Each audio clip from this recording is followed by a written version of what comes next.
আমাদের জীবনে আমরা যখন কোনো কিছু পেয়ে যাই তখন কিন্তু সেটার আহ, যেই মর্মটা সেটা আমরা হারিয়ে ফেলি আস্তে আস্তে।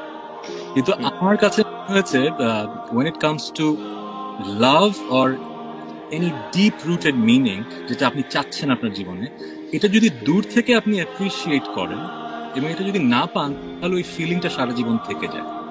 যেমন একটা মানুষ অথবা এমন একটা কোনো কিছু যেটা আমার তার প্রতি অনেক ভালোবাসা, কিন্তু আমি তাকে যে পাবো না, এই ফিলিংটা আমি হারবার করি বলেই এই প্রেমটা সারা জীবন থেকে যায়।